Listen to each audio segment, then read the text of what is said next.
طلب اپنی مٹی سے اس آگ کو کر کہ پیدا نہیں ہے، تقاضا کسی دوسرے کی تجلی کا زیبا نہیں ہے۔ نظر خود پہ ہے گرچہ ہر سمت دنیا میں ہے جلوہ دوست، مگر دیکھنے کو میرے پاس فرصت کا لمحہ نہیں ہے۔ نظیری کا یہ مصرع دیکھ کر نہ لوں ملک کے جمشید کو میں، جو کشتہ نہیں ہے ہمارے قبیلے کا بندہ نہیں ہے۔ اب اللہ یہ باتیں کر رہے ہیں اور یہ وہ علامہ اقبال سے کہہ رہے ہیں، تو اپنی خاک سے وہ آگ طلب کر جو ظاہر نہیں ہے، کسی اور کی تجلی طلب اور خواہش کے لائق نہیں۔ گویا تو صرف اپنا نظارہ کر، اس لیے کہ تو خالق کا شاکار ہے، تیری اپنی تجلی کسی سے کم نہیں۔ جب تو یہ تجلی دیکھ لے گا تو خود بخود تجھے اس خالق کائنات کی تجلی نظر آنے لگے گی۔ میں نے اپنے آپ پر نظر کچھ اس طرح جما رکھی ہے کہ محبوب حقیقی کے جلوے نے تو کائنات کو احاطہ کر رکھا ہے، جبکہ مجھے اسے دیکھنے کی فرصت ہی نہیں۔ مطلب یہ کہ جو میں اپنی تجلی میں مست ہوں تو یہ در حقیقت اسی محبوب کی تو ہے، پھر بھلا باہر کیا دیکھوں؟ ہاں، اس کے لیے ضروری ہے کہ پہلے اپنی معرفت سے آگاہ یا خود آشنا ہوا جائے، اسی صورت میں خدا آشنا ہوا جا سکتا ہے۔ پھر تیسرے شعر میں کہہ رہے ہیں کہ میں نظیری کے اس مصرعے کو ملک جم کے عوض بھی دینے کو تیار نہیں۔ اس میں نظیری نے کہا جو کوئی مارا نہیں گیا وہ ہمارے قبیلے سے نہیں، مطلب یہ کہ حقیقی عاشق وہی ہے جو محبوب پر جان نثار کرتے، بصورت دیگر وہ عاشق نہیں ہے۔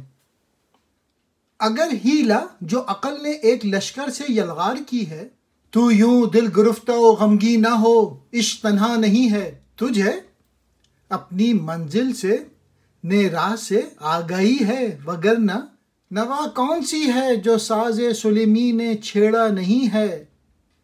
نہنگوں کو نخچیر و پابند کرنے کے قصے بیان کر، کبھی یہ نہ کہہ میری زورق شناسائے دریا نہیں ہے۔ مرید ایسے رہرو کی ہمت کاہوں میں کبھی جو نہ جائے، ادھر جس طرف کوئی کوہ و بیاباں و دریا نہیں ہے۔ علاج کہہ رہے ہیں علامہ اقبال سے، اگرچہ جادوگر عقل نے ایک لشکر اکٹھا کر رکھا ہے، تاہم تو غمگین نہ ہو، اس لیے کہ عشق تنہا نہیں۔ یعنی اگرچہ عقل نے عشق کو شکست دینے یا نیچا دکھانے کے لیے طرح طرح کی دلیلیں گھڑ رکھی ہیں، لیکن عشق بذات خود ایک لشکر ہے، اس لیے عاشق کو غمگین ہونے کی ضرورت نہیں ہے۔ تو راستے سے واقف نہیں ہے اور مقام اور منزل سے بھی بے خبر ہے، ورنہ کون سا نغمہ ہے جو سلیمی کے بربط میں نہیں۔ گویا تو عشق کی راہ و رسم اور طور طریقوں اور اس کی قوت اور رسائی سے آگاہ نہیں، ورنہ دین و دنیا یا اسلامی زندگی کے حسن کی کون سی بات ہے جو عشق کی رسائی سے باہر ہے۔ نہنگ کہتے ہیں مگرمچھ کو، تو مگرمچھوں کو شکار اور ان کی قید کرنے کی بات کر، یہ مت کہہ کہ ہماری کشتی سمندر سے آشنا نہیں۔ مطلب یہ کہ عاشق ساحل پر آرام یا سیر نہیں کرتا، بلکہ سمندر کے مگرمچھوں یا طوفان سے ٹکراتا ہے۔ وہ سکون یا راحت پسند نہیں کرتا، مشکلات میں خوش رہتا ہے کہ ان سے اسے اپنی قوتوں اور صلاحیتوں کو آزمانے کا موقع ملتا ہے۔ میں اس رہرو یا مسافر کی ہمت کا مرید ہوں جس نے کسی ایسے راستے پر قدم نہ رکھا جس میں کوئی وادی اور پہاڑ اور دشت و دریا نہیں۔